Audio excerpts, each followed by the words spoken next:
This is the astonishing story of a 24-year-old American woman who, while exploring a secluded corner of the Pacific Northwest, found herself isolated and eventually built a life and family with the 22 men of a remote island community. Before we dive in, please consider subscribing to our channel and liking this video. It truly helps us bring you more stories like this. Sarah Miller, 24, was a free spirit from Chicago, Illinois. From a young age, she'd reveled in everything from Appalachian Trail expeditions to backpacking trips across Europe. After college, she landed what seemed like a conventional job in a downtown marketing firm, but a restless fire burned within her, a yearning for an impulsive journey to somewhere truly off the grid. One day, scrolling through an obscure travel blog, she became captivated by a place called Osprey Island, a tiny, almost mythical dot of land off the rugged coast of Washington state. It wasn't a famous tourist destination like the San Juan Islands or the Oregon coast hotspots. Instead, this small, isolated island was rumored to be home to a community where old traditions persisted and untouched nature reigned supreme. Without hesitation, Sarah submitted her resignation, cashed out her modest savings, and booked a flight to Seattle, followed by a bus to a small coastal town. Her family and friends were worried. "There's hardly any information about that place, Sarah. What if something happens?" "It could be dangerous," they warned. But their concerns couldn't dampen her insatiable curiosity and adventurous spirit.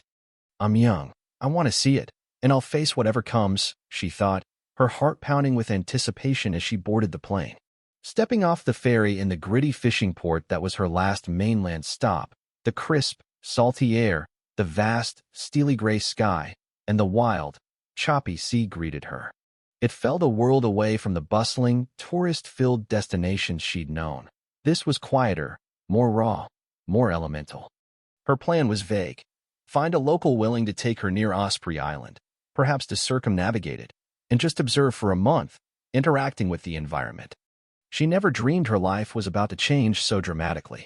For the first few days, she stayed in a small motel in Port Townsend, exploring the historic waterfront and nearby state parks. The reserved yet genuine smiles of the locals and the rhythmic cadence of conversations in weathered diners captivated her. Walking along a windswept beach, a profound sense of peace washed over her. She felt she could find endless tranquility here. But her curiosity soon pushed her toward a new adventure. To truly experience the untamed coast, she knew she had to go further out. She was advised to either join a rare eco-tour that sometimes passed near the more remote islands or befriend a local fisherman. She opted for the latter, hoping for a more authentic experience. She heard a rumor from an old diner owner about Osprey Island, a place where a handful of families lived a traditional, self-sufficient life, largely cut off from the modern world. A fierce desire to see it surged within her. Just then, however, the weather began to turn. A severe coastal storm was brewing, with marine forecasts warning of gale-force winds and treacherous seas. Despite this, Sarah's adventurous spirit was relentless. Even the seasoned local fisherman she'd managed to hire, a man named Old Cap Hastings, advised, "Might be a bit dicey out there, miss. Maybe we should put it off till tomorrow." But driven by a strange conviction that it had to be now, she pressed him to set out. About an hour after their small, sturdy fishing boat, the Wanderer, began cutting through the turbulent, jade-green waters, a thunderous roar and a torrential downpour engulfed them. The boat was tossed about by violent waves like a toy. For Sarah, unfamiliar with the treacherous geography of these coastal waters, the hidden reefs, and unpredictable currents, the storm was like something out of a horror movie. Tragically, the boat struck a submerged rock pinnacle. The impact was jarring, and in an instant, they lost propulsion, adrift, and in peril. The Wanderer was sinking fast. Cap, yelling at her to grab a life vest, fought to keep them afloat long enough to reach a sliver of land he knew. They barely made it to the rocky shore of a small, desolate cove as the boat succumbed to the waves. In the ensuing chaos and his desperate efforts to secure what little gear they could salvage before it was swept away, Sarah lost sight of Cap. When she regained full consciousness, she was lying on a gravelly beach. The boat was a wreck, and she could see Cap further down the shore, struggling towards her, but the situation was utter chaos. The island they had washed up on was Osprey Island itself, a place so remote that even most mainlanders in the region knew it only as a legend. Few ever visited, and it was said to be home to a traditional village that minimized contact with the outside world. The moment Sarah opened her eyes, she saw them, about 20 rugged-looking young men, a few older men, and a handful of women, standing almost protectively around her. Fear initially gripped her, but as they approached with concerned expressions, a sense of relief outweighed her alarm. There are people here, she thought, relieved. She managed to sit up. A few of them, in slightly accented but clear English, asked if she was okay, if she was injured. Cap Hastings, dazed but alive, had also made it ashore and was being tended to. The village was smaller than she'd imagined, and modern civilization seemed to have barely touched it. A cluster of sturdy, hand-built cabins and timber frame houses formed the heart of the settlement, surrounded by dense temperate rainforest that met the rocky coastline. She couldn't ascertain the exact population, but it seemed to be around 30 people in total. Most were young men. The reason, she later learned, was that as those born on the island grew up, many left for cities on the mainland. Those who remained were the ones determined to preserve their way of life and protect their ancestral home. Her primary guide became a young man named Ethan Cole, who spoke a thoughtful, deliberate English. He quickly led a shivering Sarah to a small, warm cabin, urging her to dry off and get warm by the wood stove. "Thank you," was all she could manage, looking around and noticing the preponderance of young men, over 20 of them. What am I going to do? Her phone, her belongings, almost everything was likely at the bottom of the sea. A feeling of helplessness brought tears to her eyes, but still, she felt lucky to be alive. After a few days, the simple, profound warmth of the islanders became clear. They first ensured she and Cap weren't seriously injured, then provided them with dry clothes, blankets, and food. Processed foods like store-bought bread or pasta were scarce, but wild berries, smoked salmon, venison, and root vegetables from their gardens were plentiful. Their meals consisted mainly of grilled fish, hearty stews, and bread baked in a stone oven. Fortunately, Cap Hastings, her hired boatman, was also staying on the island, recovering. He had some prior, limited contact with the islanders from his younger fishing days and could communicate reasonably well with the elders, acting as an effective bridge. However, with the severe weather continuing and no seaworthy vessel capable of making the journey to the mainland, escape seemed impossible for the foreseeable future. Meanwhile, the demographic reality of the village was striking. Only 6 women, with the remaining 22 inhabitants being men. Most of these women were elderly grandmothers or married women already with several children. In other words, there were virtually no young, unmarried women of marriageable age on the island. This perhaps explained why the young men often looked at Sarah with a mixture of curiosity and something more. Initially, they kept a respectful distance, not wanting to make her uncomfortable. But as time went on, they gradually approached, asking her to tell stories of her travels or what life was like in a big city like Chicago. Though wary at first, Sarah found them to be unfailingly kind and helpful. They'd fashion a makeshift chair for her from driftwood, bring her fresh water, or offer her the choicest pieces of smoked fish. When they gathered, they'd sometimes share old folk songs or tell stories passed down from their ancestors around a crackling bonfire. Though their dialect and expressions were sometimes unfamiliar, their gestures and expressions conveyed a comfortable, warm sentiment. But this peace was not to last without its obligations. The village had an old tradition. Outsiders who came to stay, even by accident, were guests, but after a certain period, they were expected to contribute to the community's welfare, following its rules. Especially since resources were limited, it was fundamental for newcomers to contribute through labor. Once Sarah had somewhat recovered her strength, she began to help the young men and women with their daily chores, tending the vegetable patches, mending fishing nets, or gathering firewood. It was tough at first, but this was a matter of survival, so she did her best. Luckily, she was physically fit and had good coordination, quickly becoming a decent helper. And by sweating alongside them, she grew closer to the people. Among the men, one figure stood out: Ethan Cole. Around 25, he was tall and lean, with a quiet strength and a thoughtful gaze. The islanders seemed to look to him with a certain expectation of leadership.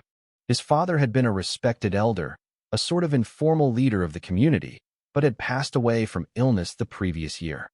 Since then, Ethan had naturally stepped into a role of guiding the younger generation. When Sarah first met Ethan, she was struck by the gravity he carried. Unlike some of the other young men, who were more openly curious or even infatuated with her, Ethan maintained a respectful distance, observing and caring for her needs in a more subtle way. When she got lost foraging in the dense woods, he was the one who calmly tracked her down. At mealtimes, he'd often sit near her, quietly explaining the local foods or customs so she wouldn't feel awkward. As time passed, a mix of anxiety, I might never get off this island, and a curious sense of peace, maybe life in this elemental place isn't so bad, began to brew within Sarah. The islanders, though living a rustic life, were bound by strong ties, and the raw beauty of the untouched nature was breathtaking. There were none of the conveniences of the city, but every morning, walking the misty beach, listening to the calls of seabirds, and in the evening, sharing stories under a canopy of brilliant stars, Sarah felt truly alive. Meanwhile, her feelings for Ethan were gradually changing. At first, he was just a kind local she was grateful to, but when they sat by the fire to ward off the chill, or when he silently ensured her safety during a perilous foraging trip for late-season berries on a steep cliffside, his quiet protectiveness resonated deeply. One night, when another fierce storm battered the island, Sarah stepped outside her cabin and was nearly swept away by a sudden gust. Ethan, who had been checking on the community's boats, rushed to her, grabbing her arm and steadying her as her feet stumbled. As she clung to his hand, and they miraculously made it back to the shelter of her cabin, Sarah's heart was pounding fiercely. This feeling, it's more than just gratitude, isn't it? That night, Sarah couldn't sleep, feeling as though she were navigating an unknown path within herself. A few days later, the village held a significant celebration, their annual harvest festival. It was said that at this specific time of year, the islanders held a traditional gathering, with music, feasting, and storytelling, to give thanks for the bounty of the land and sea. The festival, held on a wider stretch of beach sheltered by ancient cedars, adorned with garlands of evergreen boughs and wildflowers, was as passionate and vibrant as any grand city event. From the day before the festival, Sarah joined the women, helping prepare food and decorations. They helped her fashion a simple dress from some traded cotton fabric and adorned her hair with late-blooming wildflowers. Despite being an outsider, the women treated her like an old friend. "That's our traditional style, Sarah. It looks lovely on you," they said with genuine warmth. As night fell, people gathered around a massive bonfire. The music began with rhythmic drumming on hollowed logs and the strumming of a couple of old, lovingly maintained guitars and a fiddle. The young men moved with an energetic, almost wild grace to the lively tunes, while the women performed gentler, yet equally rhythmic, folk dances. It was then that Ethan approached and offered Sarah his hand. No words were spoken, but somehow, they felt a mutual understanding. Perhaps that was why. They danced together near the bonfire, sharing intense, meaningful glances. The others, perhaps having sensed something brewing, let out a mix of cheers and good-natured teasing. Blushing, Sarah wondered, "What is this feeling? I'm just a traveler who doesn't even know when I'll be able to leave." But her heart was already taking steps toward Ethan. After the festival, Ethan suggested, "I'd like to show you more of the island, places you haven't seen." Still not entirely familiar with the island's rugged interior and hidden coves, Sarah was intrigued. They set out early one morning and explored every corner of Osprey Island. They climbed a coastal bluff to gaze at the majestic, churning ocean, reached a hidden waterfall deep in the forest, and together, dipped their feet in its icy, refreshing pool. The entire day, spent hiking, laughing, and sharing simple moments, felt as comfortable as being with an old friend and as exhilarating as being with a new love. Ethan, though generally a man of few words, had a smile that was incredibly warm when it appeared. As the strong afternoon sun began to dip towards the horizon, they sat on a driftwood log on the beach, watching the sunset paint the sky in hues of orange and purple. In that moment, a natural, tender kiss was shared between them. Yet, at the same time, practical worries gnawed at Sarah. Eventually, contact will be made with the mainland, or a rescue will come, and then I'll have to go back, won't I? I have a life in Chicago. This concern weighed heavily on a corner of her mind. Was it right to recklessly fall in love without deeply knowing each other's worlds or cultures? Some of the village elders, too, cast worried glances, perhaps concerned that a relationship with an outsider might not align with the village's traditions. However, the island's younger generation watched the two with excited, hopeful eyes. If Sarah became Ethan's partner, maybe it would bring a new vitality to the village. Such hopeful whispers were cautiously exchanged. Then, one day, a small supply boat from a larger, less isolated island to the south chanced upon Osprey Island, seeking shelter from an unexpected squall and hoping to trade for some smoked fish. They were fishermen who occasionally made trips to mainland ports and had a slightly more reliable radio.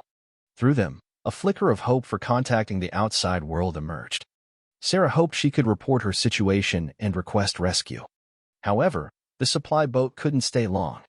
They exchanged only a brief, crackled radio message with the Coast Guard before they had to depart. The situation was more complicated than expected, due to the continued unstable weather and the island's treacherous surrounding waters. Dispatching a full-scale rescue operation immediately was deemed too risky. They only heard that another attempt might be made in a few weeks if conditions improved. Cap Hastings, her boatman, also said that given the weather, attempting to leave now was too dangerous, and they should wait. That day, an unexpected shock struck the community. One of the young men, while hunting in the deep woods, was bitten by a timber rattlesnake and fell critically ill. With no doctor or clinic on the island, they had to rely on traditional remedies and poultices. As time passed, it became clear his life was in danger. Sarah, you know about city medicine, don't you? Things like fever reducers or pain medicine. If we had some real medicine, he might be saved, the desperate villagers pleaded. But Sarah's own first aid kit had been mostly lost in the shipwreck, with only a few items remaining. A desperate Ethan tried to use old folk methods to draw out the venom, but he lacked the proper knowledge. In the dire situation, Sarah rummaged through the salvaged remains of her pack and found a small, waterproof pouch she'd forgotten. Inside were a few blister-packed broad-spectrum antibiotic pills she'd kept for emergencies, some strong painkillers, and antiseptic wipes. Combining these with the traditional herbal remedies the villagers were using, she did her best to clean the wound, administer the medication, and keep the young man's fever down. Miraculously, thanks to the timely intervention and perhaps the combination of modern and traditional care, the young man slowly began to recover. This event shook the entire village. Thank you, truly. If it weren't for you, he might have died. Having faced life and death together, Sarah, the outsider, was no longer just a guest. She was becoming like family. Ethan's gaze towards her grew even tenderer, and Sarah's heart mirrored his feelings. And then, one night, as it faded, Sarah couldn't sleep in the humid summer air. She stepped outside to feel the cool sea breeze. Under the moonlight, Ethan, who had been sitting on the beach, saw her and approached. The moonlight shimmering silently on the water and the sound of the waves drew them into a contemplative world. They looked at each other and cautiously confessed their feelings. You came from a different place, Ethan said, his voice low and earnest, but it feels like you've become a part of us. Even if you have to leave someday, the feeling of wanting to be with you just keeps growing stronger. To Ethan's words, Sarah honestly confessed her own turbulent emotions. Honestly, I'm torn. I've grown to love this life, and I care about you deeply. But I have a life I'm supposed to go back to in Chicago, don't I?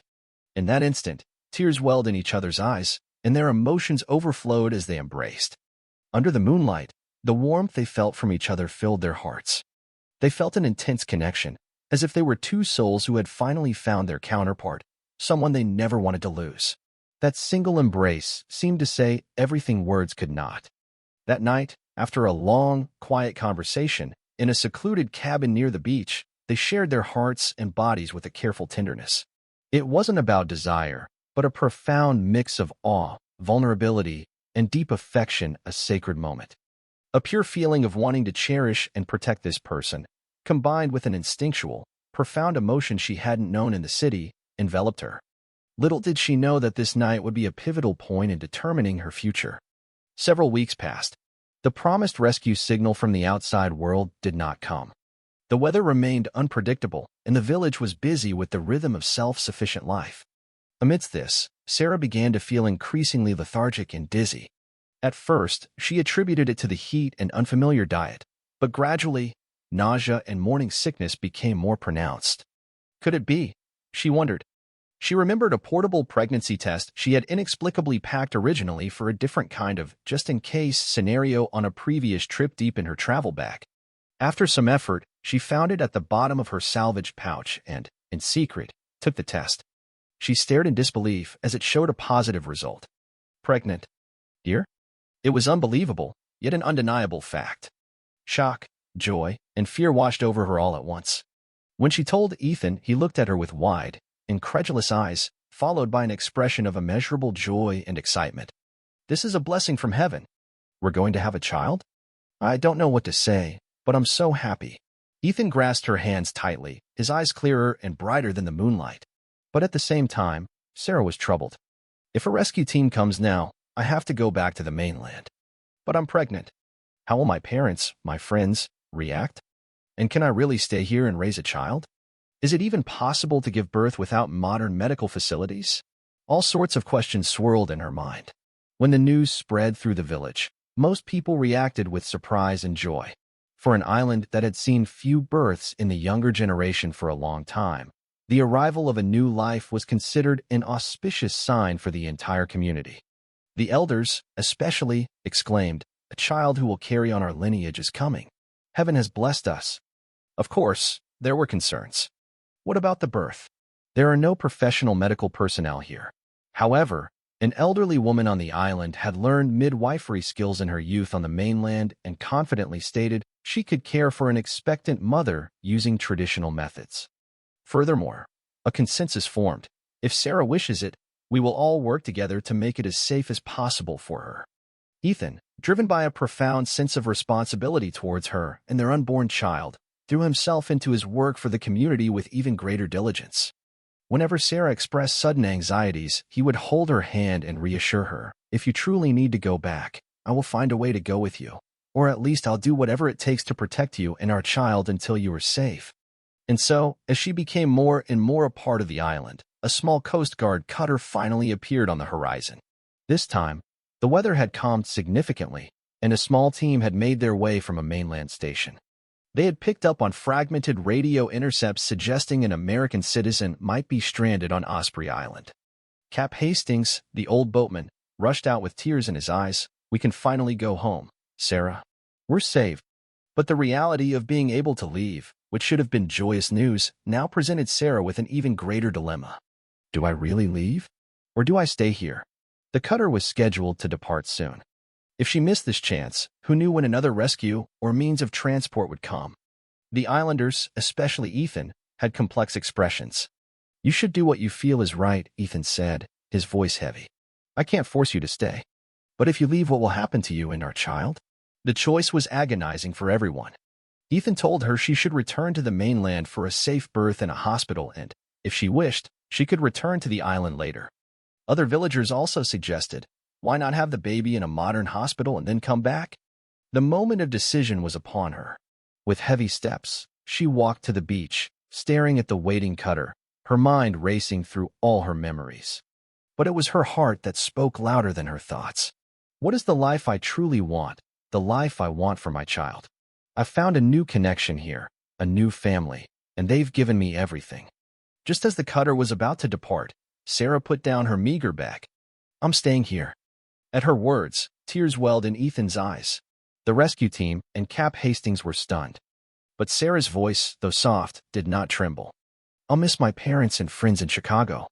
But right now, I feel I need to be with the father of my child. I'll live wisely so I don't regret this decision." The Coast Guard crew was perplexed but ultimately respected her decision, promising to send word to her family and to try and arrange for a supply drop or check-in when conditions allowed. With that, they departed. Sarah walked straight to the village clearing where everyone had gathered and announced, "I've decided to live here with all of you." The villagers erupted in cheers. Many elders and young people danced with joy, congratulating her and Ethan. From that day on, Sarah began to act more proactively to become a true member of the village. She worked alongside the young people, tilling the gardens, gathering shellfish on the beach, and learning how to efficiently use the surrounding resources. She learned from the grandmothers how to make traditional garments from traded cloth and animal hides, and the various preparations needed for childbirth, one step at a time. Around the middle of her pregnancy, her body grew heavier, but strangely, she felt a sense of stability. While she did lighter work instead of strenuous labor, the clean air and nutrient-rich natural foods seemed to agree with her, and her health remained remarkably good. Ethan cared for her day and night, and the entire village was considerate, never letting her carry heavy loads. One day, While walking along a forest path, Ethan suddenly turned to her. "We've been living like husband and wife, but I want to do it right. I want us to have a ceremony, according to our village traditions. A proper wedding." Sarah was surprised and deeply moved. "Then will you marry me?" Ethan asked, shyly offering her not a ring, but a small, beautifully polished abalone shell. The shell had been passed down from his father and was traditionally a symbol of a cherished vow on the island. Her heart full, Sarah replied with a radiant smile, "Of course. I want to live happily by your side with our child." Ethan pressed the shell into her hand and gently embraced her. From various parts of the village, people who had witnessed the moment sent up cheers of blessing for the couple. The wedding took place on the beach, following village tradition.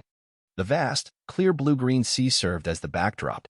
The bride and groom wore simple, hand-stitched clothes adorned with wildflowers and evergreen sprigs, exchanging vows.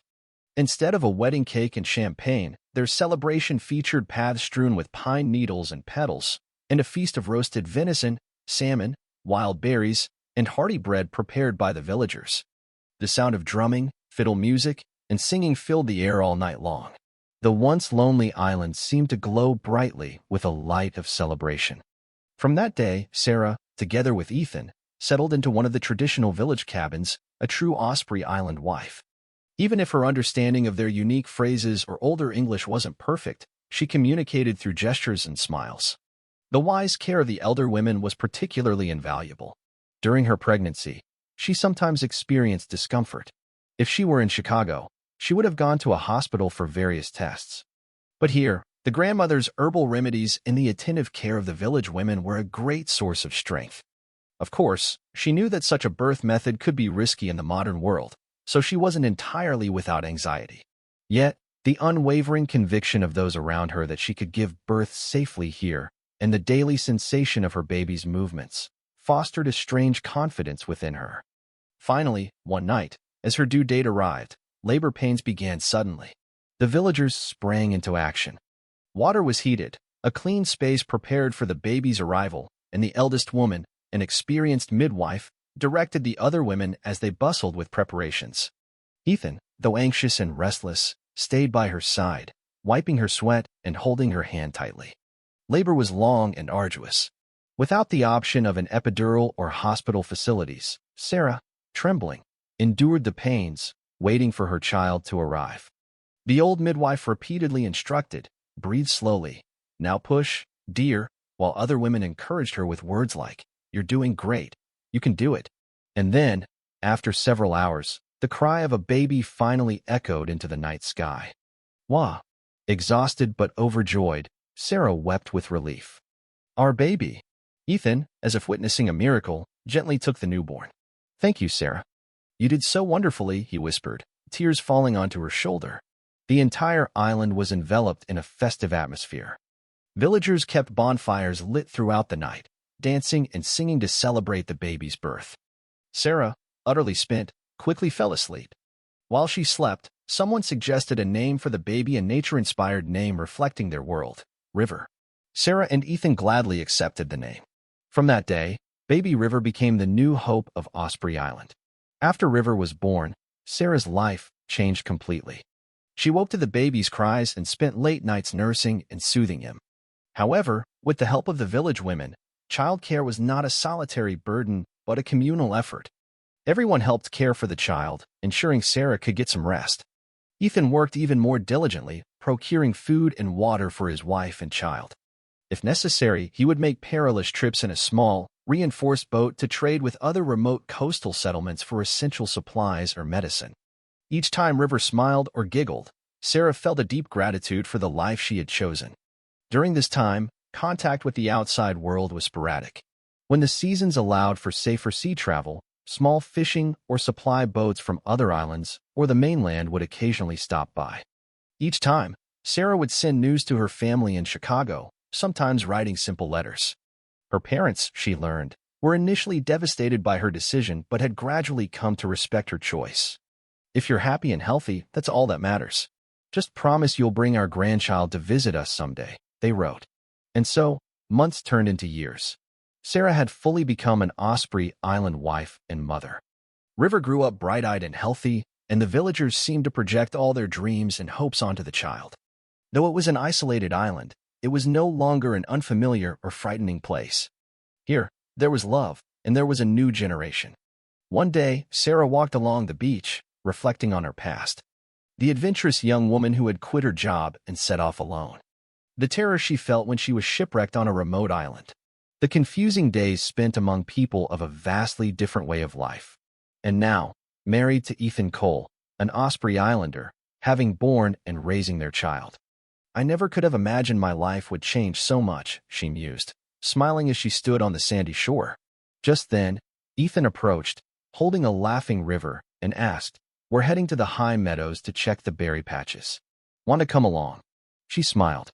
"Of course. Wherever our family is together, that's where I want to be." She now thought that someday, when River was older, he might want to visit Chicago or other parts of the world. He might try to understand the path she had left behind or find his own. But what was certain was that this present moment was precious. Across borders of experience and culture, she had found family and love in an unknown land. Life is always unpredictable, but it is in that unpredictability that humans often discover the most profound happiness. If her experiences here could be shared, conveying the message that sometimes taking an unpredictable adventure is necessary, that alone would hold great meaning. Osprey Island still had its 22 resilient young men, many of whom, over time, had also started families, some with women who had chosen to join the community from other isolated settlements, drawn by the stories of Osprey Island's vitality. The people still embraced the woman from Chicago they called Sarah as a dear neighbor. When sea travel was possible, she would sometimes accompany traders to other islands or even small mainland towns, reconnecting briefly with the wider world, exchanging letters, and obtaining necessary supplies or medicines. And upon returning to the island, she, along with her husband Ethan, raised River and also taught the village children simple English literacy, basic math, and stories from the outside world. The world is truly vast, and you can go anywhere. Her words, once from an outsider, were now accepted as a message from family. And so, life on Osprey Island continued.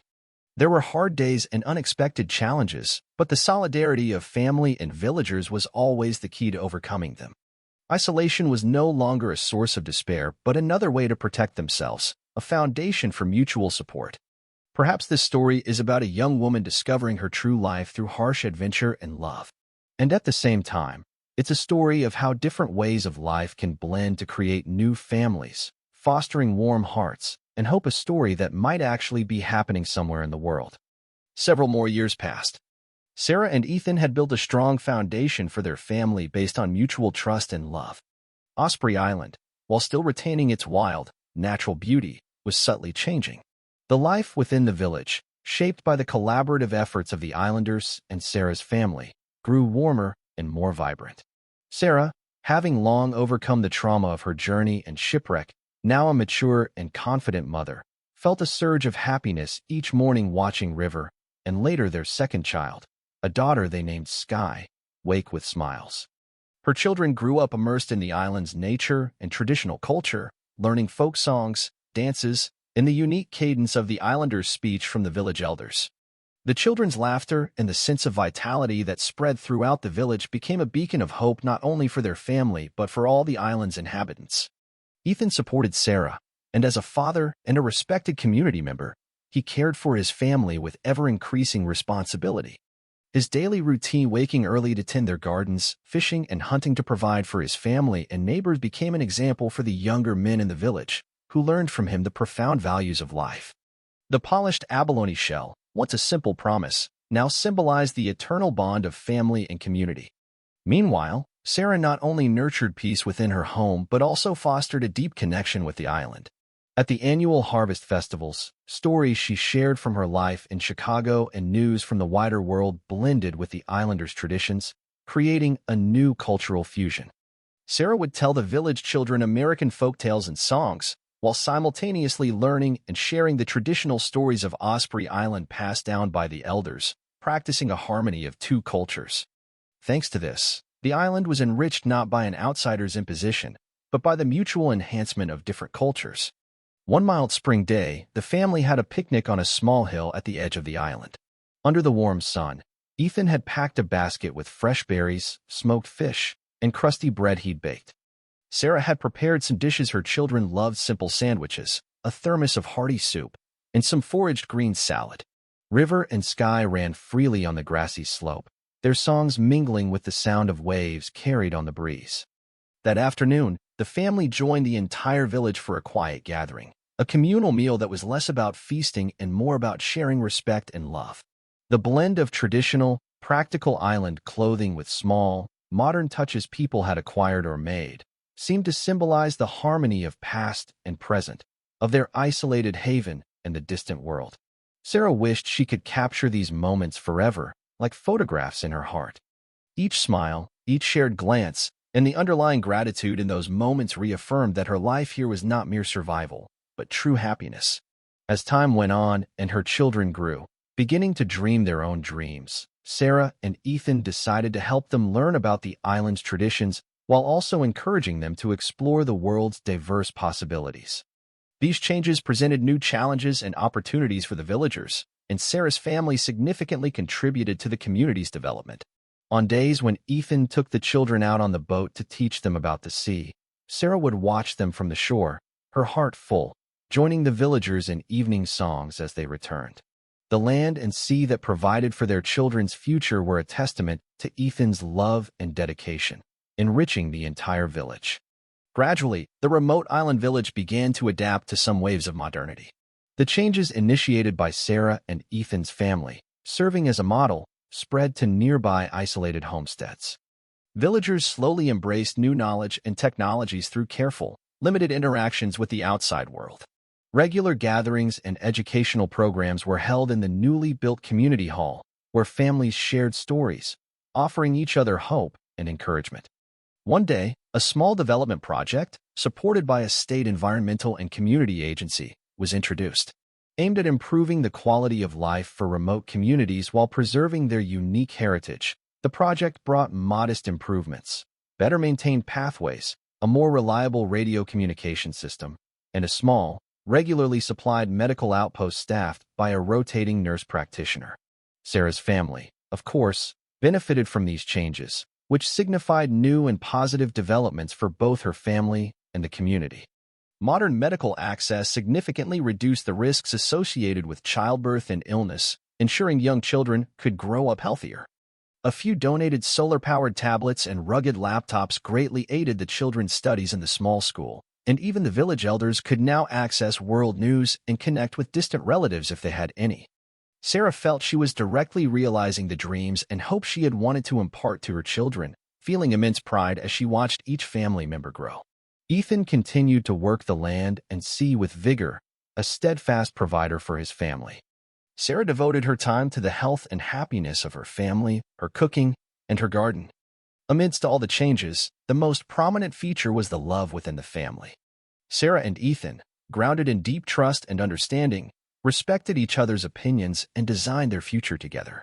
Their children, witnessing their parents' example, naturally learned responsibility and community spirit. The villagers, too, seeing this family thrive through mutual effort, felt their own lives becoming richer. The flow of time passed, relentlessly yet gracefully. The path Sarah's family had walked remained a story of hope shining through any hardship. One evening, as dusk settled, the entire family gathered in their yard. Sarah, holding hands with her children, danced a simple, joyful folk dance. Ethan stood nearby, smiling, watching this scene of his family and all the villagers harmonizing as one. They felt a profound sense of complete trust in each other, a true family and a united community, inseparable. Sarah remembered herself, once isolated and alone on this island, and realized that those trials had ultimately led to the warm family she had today. Her life, which began with a seemingly random choice, had transformed into a beautiful narrative woven with love, dedication, and the power of community. The sight of her children growing and dreaming of their futures was not just a personal achievement, but a promise of a bright future that the village and family were building together. The village gradually learned to preserve its unique traditions and identity even while engaging more with the outside world. The changes Sarah's family had brought about resonated deeply, offering inspiration far beyond their own happiness, impacting the entire local community. Around shared dinner tables, Where multiple generations gathered, warm conversations flourished, encouraging each other's lives and sharing dreams for the future. Meanwhile, the children, through lessons at school and stories from the village elders, learned to respect the diversity of the world. From a young age, they were learning about their roots and, simultaneously, the new worlds they could dream of. Sarah and Ethan lived with the determination to fully pass on the new culture they had co-created on this smallest land, a blend of tradition and thoughtful progress to the next generation. As the sunset painted the sky, the family gathered, holding hands, sharing their hopes for the future. Through each other's warmth, they realized they possessed a resilient strength to live together through any adversity. And that strength became the driving force leading the villagers, the family, and their small society towards a brighter future. Finally, Sarah looked up at the night sky and whispered softly, "All the moments we shared have brought us to where we are today, and with this love and trust, we will continue to illuminate the world." Her voice held no trace of past pain or trials, only gratitude for the present moment, joy, and bright anticipation for the future. Ethan put his arm around Sarah's shoulder and replied, "Our small family has achieved a great miracle. This island, and all of us, have become another kind of family." At his words, warm smiles spread across the faces of their family and the villagers, and the air was filled with an infinite trust and love for one another. And so, the small family, centered around Sarah and Ethan, would continue, unchanging, to protect each other, writing a legend of love found nowhere else in the world. Their story, like an unfading light, would remain forever in the history of this island and in the hearts of its people. In this way, Sarah and Ethan's family, having overcome many difficulties, painted a new future amidst deep love, trust, and the warm solidarity of their community. Past adversities, rather than hindering them, had instead nurtured a stronger conviction and love for family, becoming a precious legacy to be passed on to the next generation. The love that began on this small island continued, even in that very moment, to spread a warmth like gentle sunshine throughout the entire village. Their footprints would continue to be woven into the villagers' stories, offering courage and hope to all who were navigating challenging times. Thus, Sarah, Ethan, and their love-bound family, under the sunbeams of the future, held each other's hands even tighter, advancing towards tomorrow with unwavering belief and warm hearts. Their story would spread from the small island village to the corners of the world, remaining a happy legend that would inspire eternal emotion in many people. Thank you for watching.